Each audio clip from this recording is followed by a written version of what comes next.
Breaking tonight, Hillary Clinton under mounting pressure tonight from the left and the right to shut the doors of her Clinton Foundation once and for all. And tonight, the Clintons are fighting back. Big time. Welcome to the Kelly File, everyone. I'm Megyn Kelly. 24 hours ago, we brought you a stunning report from the Associated Press suggesting Hillary Clinton held many meetings with Clinton Foundation donors while she was supposed to be doing the American people's business.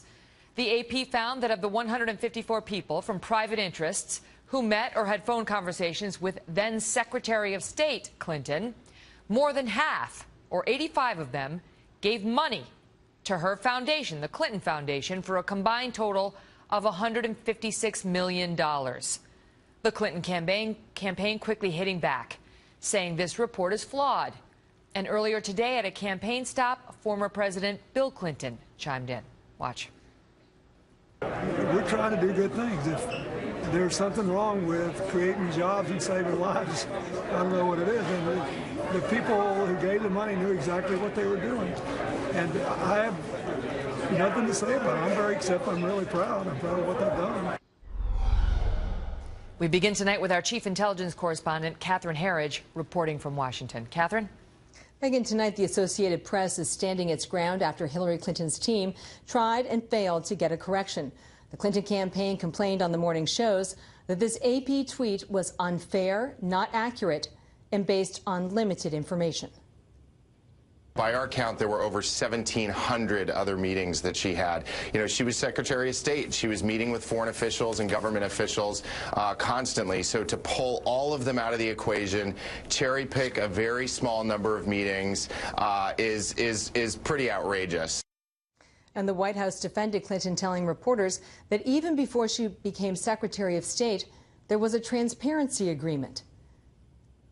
To ensure that the ethics requirements that are in place went above and beyond those guidelines that are set by law.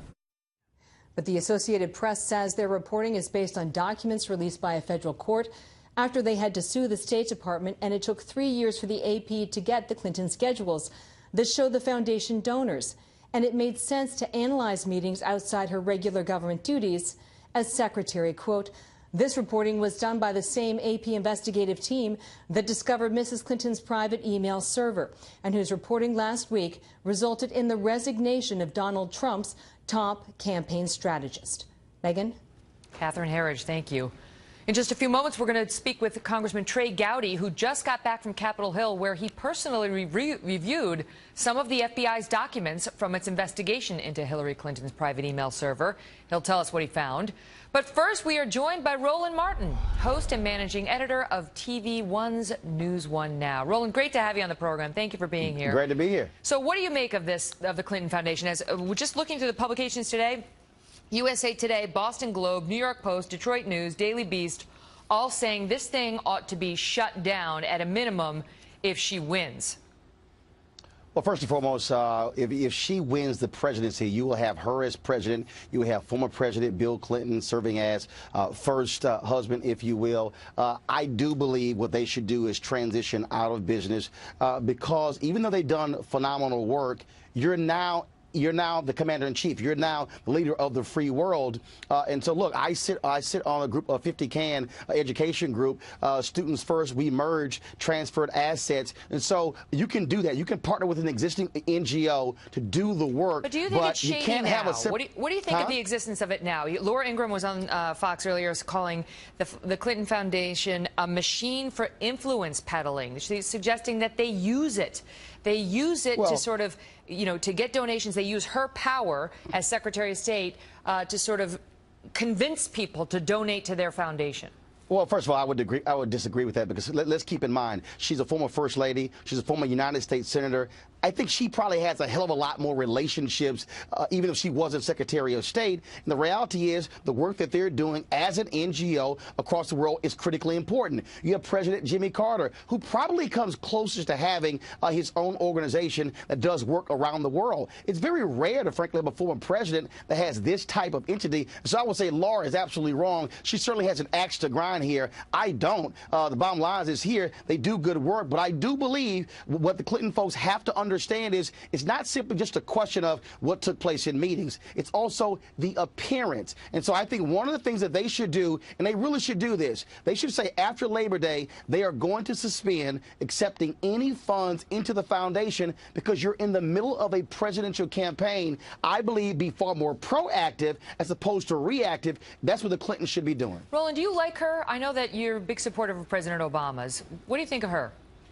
I've met her. She's a nice woman. I've been critical of her, just like I've been critical of the president. Last time I interviewed him was 7 years ago, so it's not like we've been buddy-buddy. But again, just like anybody who's in political office, you know, I have a very simple philosophy, Megan. If you do good, I'll talk about you. If you do bad, I'll talk about you. At the end of the day, I'll talk about you. Before I let you go, because that was a great sign-off, but I have to ask you, are you open-minded to Donald Trump? Here's the deal. I have interviewed a significant number of African Americans, and I have been asking the exact same question over and over and over. Where is your plan? Look, I voted for Republicans before, so this ain't the first time. I look at individuals, but the problem for me is this here. Donald Trump gives great comments. It's on a bumper sticker, but there's no specificity. There's no plans. And then when he keeps saying stuff that you come back and say, wait a minute, that's not true. I got a problem when you simply, as somebody running for office, cannot even tell me how you're going to pay for your tax plan. You don't talk about HBCUs. You talk about African Americans, but then where's your plan? I'm sorry. He's all hat, no cattle. That's what we say in my native Texas. Roland, great to see you. Thanks for being here. Likewise. Thanks a lot. Joining us now in a Kelly File exclusive, South Carolina Congressman Trey Gowdy, the former chairman of the Select Committee on Benghazi. Great to see you, sir. So today you had an interesting day taking a look at some documents that the FBI had prior to you getting a look at them. Did you find anything particularly interesting about these documents that Hillary provided the FBI? Yes, ma'am. Keep in mind, one notebook were the classified emails that she handled so negligently. The other notebook are the witness interviews, the summaries, what we call 302s. My number one takeaway, Megan, is there's no reason in the world you could not and should not be able to look at the same witness interviews that I had to go to Washington and look at in a classified setting. You and your viewers should be able to read summaries of these witness interviews. The second takeaway is a lot of the FBI's time and attention was spent debunking and refuting these fantastically false statements that Secretary Clinton made at the inception of this email story. And the third takeaway, remember, Director Comey said that he could not indict, did not have a realistic probability of a successful prosecution on the issue of intent. So I looked to see what witnesses were questioned on the issue of intent, including her, and I didn't see that many questions. Let's go back to number two. Issue. Let's go back to the second point, which is how much time they had to spend debunking what you say were lies or falsehoods that she told. What do you mean by that? Oh, even something as seemingly innocuous as us referring to Sidney Blumenthal as her advisor. Remember, she got really upset when we used that term. You'll never guess which term the FBI used when they described Sidney Blumenthal and his relationship to her. He was interviewed. I think you would find very interesting what Colin Powell had to say and juxtapose that with what Clinton supporters have said over the last 48 hours. You go back, the multiple devices, how many phones she had, the very reason she set it up. All of that proved to be fantastically and I want false. to ask you this. So she also, of course, claimed that she never sent or received classified information. We now know that that's not true. I know you thought it might be interesting if the American people could see who sent some of the emails that she received with the classified information. What do you mean by that? Why would that be so interesting? Well, right now, even Congress can't see the identities of them. They are so classified that even a congressman in a skiff with no telephone, no iPad, no notes, cannot even see who the author or the originator of that email string was. That is how classified that information was that she was handling on a non-secure server. So Sidney Blumenthal is one author. Of course, you know Cheryl Mills and Numa Abedin and Jake Sullivan, but there are even some originators that even members of Congress cannot see the identity of them because of the nature of the information. But meanwhile, she was saying, I had no idea, no, classified, no, no. Congressman Trey Gowdy, great to see you. Thank you for being here. Yes, ma'am. Thank you. Also tonight, new reason for Hillary Clinton to be very concerned about a potential October surprise. The fugitive founder of the controversial group WikiLeaks is here in an exclusive interview on the information he holds and what it may mean for Mrs. Clinton. Don't miss Julian Assange. You know, right now, according to the average of all polls, she's beating Donald Trump by 5.5 points nationwide. She's way ahead of him in most of the swing states, not all. Do you believe the information in your possession could be a game changer in the U.S. election? Outlets are now attacking anyone who asks the health question as a, quote, birther spreading crazy conspiracy theories. Well, let's take a little walk down memory lane, shall we? Back to 2008. And what some big-name journalists were then saying about then 72-year-old Senator John McCain. Is McCain simply too old to get elected? If it's John McCain's health we're talking about, and he's running for the highest office in the land, his health, with limits, becomes the public business. This is a person who's had 5 different skin cancers, 4 melanomas, and then we found out today that he had a squamous cell carcinoma as well. How concerned are doctors that this skin cancer may in fact return? Joining me now, Dr. Mark Siegel, NYU professor of medicine and Fox News medical correspondent, and he was actually part of a team of medical professionals tapped to answer questions about John McCain's health. Doc, great to see you. Great to see you, Megan. So, I mean, those journalists were right. We had a right to know about John McCain, who wanted to be the commander-in-chief, and we have a right to know about Hillary Clinton and Donald Trump, do we not? Yes, we do. And I think what happened in 2008 is we changed the bar. We put it in a different place because the public these days is all about disclosure. It's all about transparency.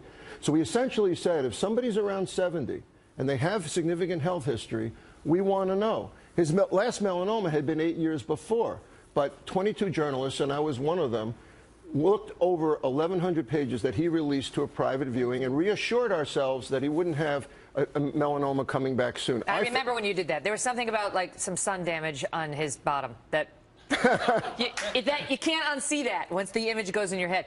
But I thought for parity's sake after that, we would then get full records released in people that were around 70 or had significant health but neither candidate has done it. She hasn't done it. He hasn't done it. She's released more than he has. Hillary has more than Trump. He's got some letter from some doctor, Harold Bornstein, who says Trump will be the healthiest individual ever elected to the president. Yes, right. Thank you.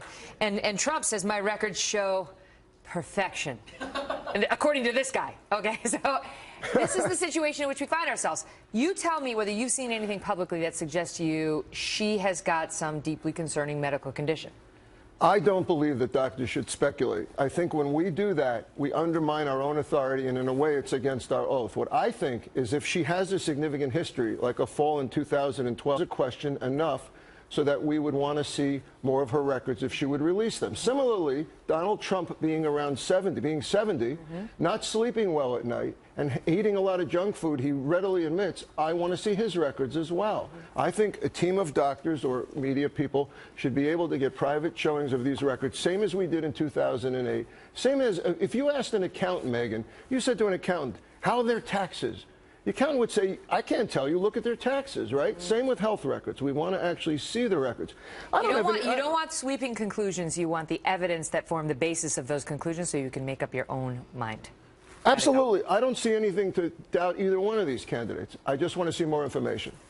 Dr. Siegel, great to see you. By the way, look what Dr. Siegel brought me back from Russia. He saw I was drinking coffee, and he decided to upgrade it for me. The best. Interesting choice. Thank you. That's the best. Thank you, Dr. Siegel. Great to see you. Joining me now is more Karl Rove, former Deputy Chief of Staff under President George W. Bush and a Fox News contributor, and Mo Alifi, former Senior Spokesman and Traveling Press Secretary for Hillary Clinton's 2008 presidential campaign. Good to see you both. Karl, you know, it's interesting to see everybody come out and say, we need this John McCain, we got to get to the bottom of that. But now we've seen so many in the media say, come on.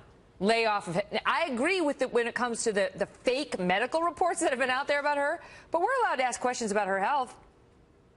Oh, sure. And look, in previous elections, I remember in 2000, we went through this exhaustive process with the New York Times where we had to make available every health record of Governor George W. Bush of Texas. They had to be looked at exhaustively by a fellow who had done this for 20-some-odd years for the Times and examined by other physicians. It wasn't pleasant, but frankly, it was part of the process. And that's been the way in most modern elections. 1996, Bill Clinton stiff-armed the New York Times for months. We knew more about the health records of Bob Dole, a World War II veteran, than we did about the baby boomer Bill Clinton. But I think both candidates ought to accept the fact that that kind of scrutiny, I don't know if the Times is now prepared to do it, but that kind of scrutiny is necessary in the modern campaign. Mo, do you agree? Yeah, I think it's totally legit to want to take a look at the health records and background of candidates, and that's totally something that voters rightfully ought to have information on, and it's a legitimate question for them. Having said that, it is not legitimate to be out there spreading false stories about a candidate's health that have no basis in fact. Okay, but let me ask you, let me stop, reality. because there's some crazy right-wing, like really far right-wing websites that came up that apparently made fake health documents for Hillary Clinton under her real doctor's name. The doctor came out and said those are completely false. They misstated her title. I mean, they're just bogus. But let's take it a step back from that, because you've had people like Rudy Giuliani out there saying she looks sick. Just Google Hillary Clinton and health, and you'll find. You know, is your view on that? Yeah, that's ridiculous. And I agree with the doctor you just had on, who said it does undermine the whole process. It undermines the way we look at this whole thing. I mean, the stuff that's coming out of not just far-right websites, the stuff that's coming out of, not just out of Trump's surrogates' mouths, but even some of the things that the candidate himself is saying, I think are really unfortunate and do a disservice to this whole conversation. Questioning her stamina? Donald Trump questioning her stamina, saying that she is not mentally or physically prepared or has the stamina to do the job. You know, look, Donald Trump, you got a problem with Hillary Clinton. You have an issue with Hillary Clinton. You have plenty of issues to differentiate yourself on. Do it that way. Carl, but to manufacture something about her health. Part of what's going on here, Carl, you tell me, is that there have been questions, in particular after she had that concussion and she had the glasses on for the double vision, and some of the comments that were made back then that raised real questions about what had actually happened to her then. Yeah. Well, think about that. Absolutely right. She has a concussion on the 13th of December, falls down and has a concussion, but we're not told about it until the 15th of December, 2 days later. We're told on the 25th that, or excuse me, I actually got this written down. The on whiteboard, the 20th, we're told, on the health. Whiteboard. We're told on the 28th. We're told on the 28th of December that she's going to be back to the office next week. On the 30th, she's hospitalized with a blood clot, but we're not told about it until the next day. 2 pages. She leaves the hospital on January 2nd. On January 7th, they say she is fully recovered, and they have a photo op, but she's not fully recovered. On the 23rd of January, 2013, she shows up at the Benghazi hearing wearing Fresnel prism glasses that help people who've suffered a concussion or traumatic brain injury get their vision right. She appears on 60 Minutes interview with President Obama, again with the glasses. It takes it over 2 months for her to get rid of the glasses. In fact, the next year, her husband, Bill Clinton, says it was terrible. The concussion required 6 months of very serious work to get over. That's what he admitted a year later. So, you know, when people have it, I remember when President Bush ate the pretzel and collapsed. We had to make every record available. We had to provide doctors in extremis to the press. And when she misled the American people, or people on her behalf misled the American people about the seriousness of that concussion, it does create some doubts. Now, I'm separate that from the arguments that Trump makes about her, you know, can she, as chef for the rigors of the presidency. People have made that argument back to John Adams and Thomas Jefferson. Okay. So that's in politics, but both of these people ought to come clean with all their records. Mo, would you like to respond to the triple whiteboard? I didn't hear it all over the sounds of the black helicopters that I think were flying by the window here. He's coming after you. What I think I did hear, though, was Carl repeating many of the things he said back in the day that he actually had to walk back because a lot of it wasn't right and wasn't true. And this is what I'm talking about. This is absolutely true. The president, the Secretary of State, allowed her people to mislead the American people about the seriousness of her concussion. No. The insinuations that you're making there, the insinuations that Donald Trump making there, there's very little difference between the two. I'm not insinuating anything. I'm not insinuating anything. Nobody can understand when you talk over each other like this. I'm not insinuating anything. I am saying her people did not tell the American people the truth about her concussion, and misled the people, delayed providing information, and then her husband admitted that it had taken her 6 months to get back on. Gotta leave it at that. We appreciate you doing the writing on your whiteboards and something better than Dr. Scratch, so we could actually read it. And I'll bring mine next time too, whether Carl. the American people are persuaded is up to them to decide. Great to see you both. So still ahead, a possible terror attack in Virginia and the questions it's now raising for the FBI. Have you heard about this? Plus, Kevin Jackson and Andel Brown are here on Donald Trump's attempts to reach the black community. And then big news, watching Donald Trump spend the last 10 days making appeals to inner city communities.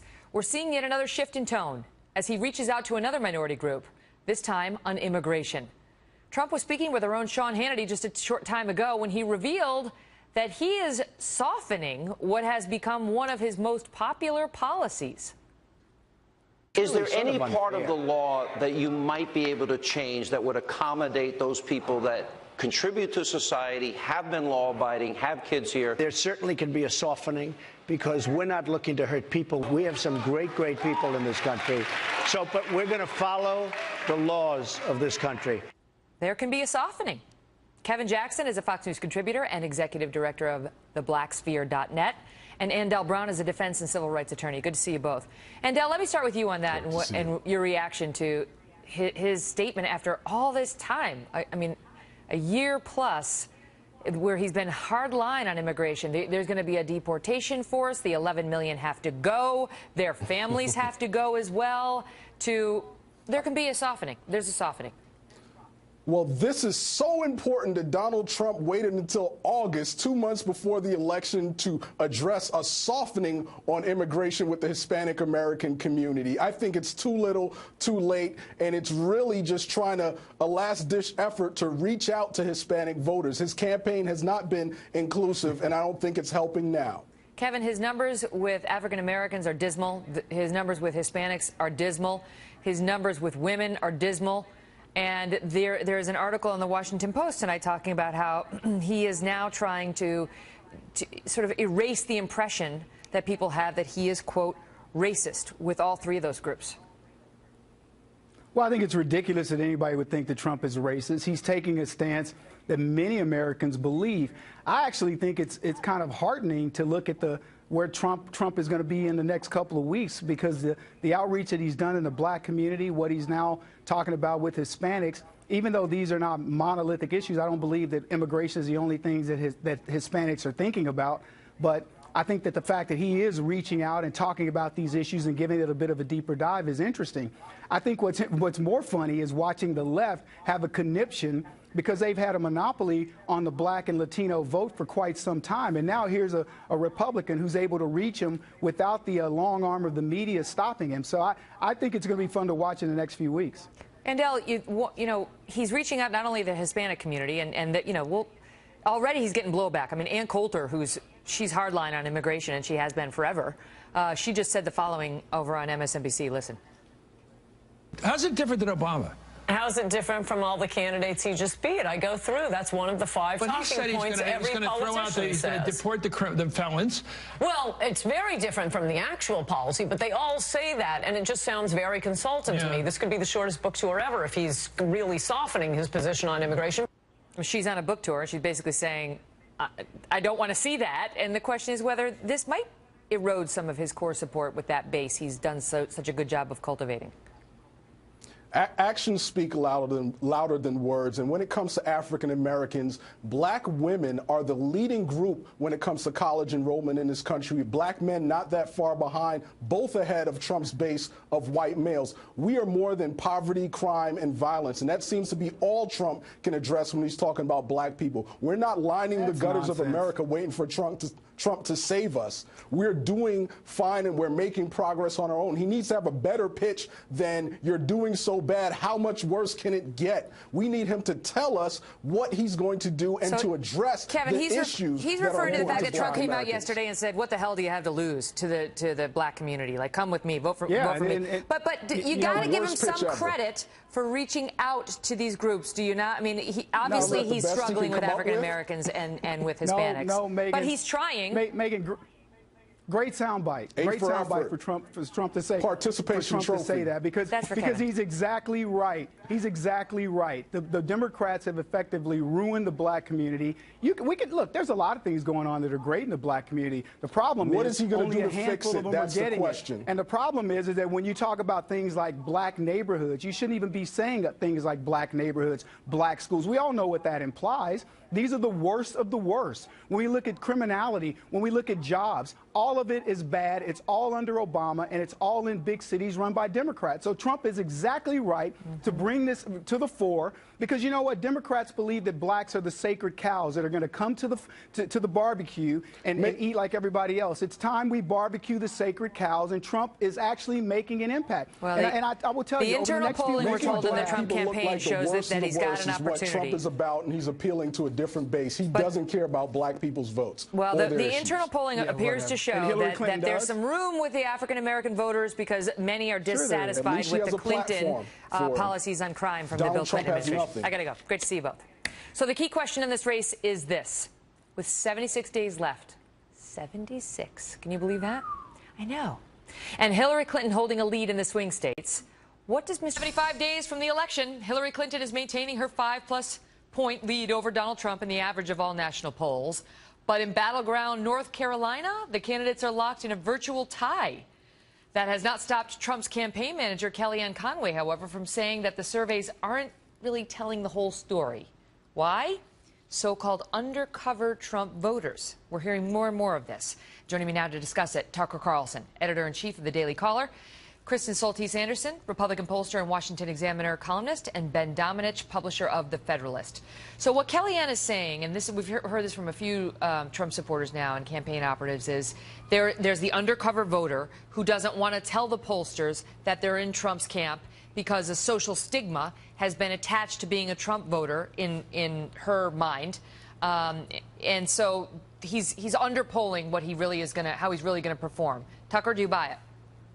I mean, there's probably some truth in it. I think it's a pretty slim hope to hang a campaign on. On the other hand, we just saw a pretty clear example of this in late June in Great Britain with the Brexit vote. So the night before the Brexit vote, the stay side, the anti-Brexit forces, were 4 points up in the polls. They won by 2, so that's a 6-point shift in 24 hours. The betting markets, which traditionally are pretty accurate because actual money's at stake, had it 90-10 stay, leave. The demographics were pretty similar to what we're looking at now. People who supported stay were the finance community, ethnic minorities, and young people. And I think what happened was a lot of those people didn't vote in the numbers that the leave people voted in. So that's not a crazy comparison, actually. If it gets tight, I think that could be real. What do you think, Kristen? In the primaries, there was a big difference between how Trump performed in calls where you had a live person asking someone over the phone, who are you voting for? And some of these surveys where it was online, where you're not saying to an actual person who you're voting for. Trump tended to do a little bit better in those surveys. But here in the general election, we're not seeing that same kind of divide. You know, as Tucker mentioned, there have been cases in the past where we have what we call social desirability bias. People think they've got to give the right answer on the phone, but it doesn't make up for the kinds of margins that we're seeing Trump down by in some of these key swing states. So I think to the extent that there are any missing Trump voters, there's also the chance that there are voters that are Democratic voters who get missed because they're hard to survey. Maybe they don't have landline phones and such. So there's a chance the polls could be off a little bit either direction. It is slim hope to hang a campaign on. Ben, the Weekly Standard's Jonathan Last tweeted out, if Trump's actually winning, or basically suggesting if he's got all these voters who are prepared to vote for him but we don't know about him, then why did he reorg his successful campaign operation? Absolutely. That's something you'd have to ask. I mean, it's one of these situations where to Tucker's point earlier, if Donald Trump was able to make this close, if he was able to become more acceptable, more socially acceptable as a choice, I think that you would see much tighter numbers in all of these states. I think you'd be seeing him doing a lot better. I think the problem is that he's run through the course of what people know about Trump now. He's very much a settled proposition. People know who he is, and I think that these types of claims that there is some great mass of people out there who want to vote for Donald Trump and just haven't been willing to say that to a pollster, that's just too much of a reach at this point in the campaign. But now he is trying to mix it up, Tucker. I mean, clearly this shift on immigration is an attempt to bring more people into the fold and banking on his long-held belief that not a single one of his core supporters will leave no matter what he does or says. Right. And that may be true. I do think it's a mistake to finesse a policy that hasn't been laid out yet, which is, in effect, what he's doing. I mean, look, the Brexit people won under the leadership of Nigel Farage because they articulated really clearly what it was about. And what it was about was democracy in action. He was making the case that, look, a small group of people make all the decisions in this country. It's supposed to be a democracy. It's not. And now's your chance to make your voice heard on behalf of borders and sovereignty and acting on behalf of your own country. That's a really powerful message. That's in effect what Trump is saying, but he's not saying it explicitly enough. I think if he were to shift to that and stop with this dumb, well, you know, maybe a deportation force, maybe not. No. Big picture. Stick to the big picture. And I actually think even at this late date, he could pull it out. What about, like, is Trump optimizing his schedule? I mean, what was he doing in Mississippi tonight? Yeah, this is one of the big challenges that I see the Trump campaign really needs to readjust to is there are a handful of states that are going to decide this presidential election. We can talk about the national polls and is Trump up or down? You know, is he down by 5 right now, down by 6? But it's really all about states like Ohio, states like Pennsylvania, like Virginia and Florida. And the Obama campaign in 2012 really focused on optimizing not just what state President Obama was going to travel to for campaign rallies, but what county in those states, and use data to decide what is the best way to optimize every hour of that candidate's time. And it seems to me that Donald Trump is really good at building a fan base. He's good at going places where he can get excited rallies, but that's not the same as putting together the electoral votes to be president. Ben, quickly, the debates, how big a factor? I think the debates could be a huge factor. The problem really is that in Donald Trump's case, you have to assume a campaign that doesn't really exist yet in terms of the people on the ground who could exploit a good performance in those debates and actually bring people into the fold, especially in those critical states that Kristen just mentioned. Great to see you all. Good to be with you. Up next, Ben Shapiro with the story of the college campus now running the Stop White People trade to the State University of New York at Binghamton tonight. Resident advisors there being offered an optional training course called Stop White People 2K16. Supposedly this is diversity training, but some say it's actually racist. Ben Shapiro joins me now, an attorney and editor-in-chief of the Daily Wire, which broke this story. Ben, good to see you.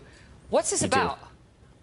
So basically, there was a resident assistant program, a training program. 40 to 50 RAs attended it, and the goal was to teach all of these RAs how to deal with white privilege and all of the racism inherent on the campus, to explain that reverse racism didn't really exist, and to correct the misconceptions of all of what the undereducated people who think things like white privilege is a buzzword for leftism, and that people should actually be treated equally without regard to their race. So, you know, this is just plain leftist politics under the guise of re-education by a bunch of residents' assistants. The university says, of course, that they had nothing to do with the content, but they assured everybody that retroactively there was nothing really objectionable. They were just using the term "stop white people" facetiously. It was a joke. Stop. I mean, can you imagine if there was a program like Stop Black People, the reaction that we'd get at a state, at a publicly funded university?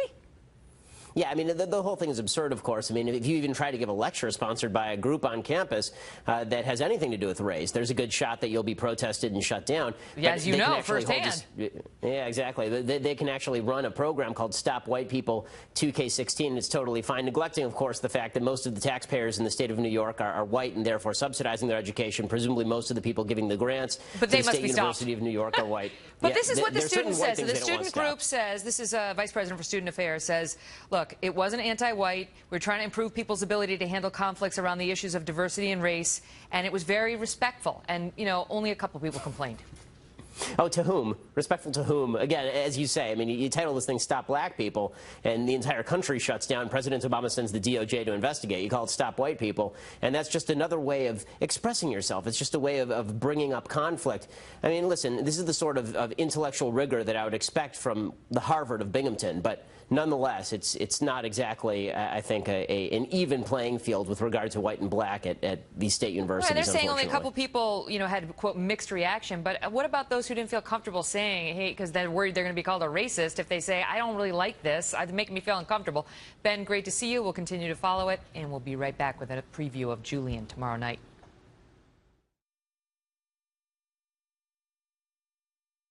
Tune in tomorrow for part 2 of our interview with the founder of WikiLeaks, set to release, quote, significant new leaked information about Hillary Clinton. And watch his response when I ask him about who leaked these documents to him and whether the leaker was murdered in July. There was also speculation about whether your source was inside the DNC and whether it may have potentially been a man named Seth Rich who was killed. He was shot. Why are you so interested in Seth Rich's killer? We're very interested in anything that might be a threat to alleged WikiLeaks sources. I'm just asking you explicitly whether you believe somebody, connected with the DNC or somebody upset about the leak may have been behind it. Here is answer tomorrow night.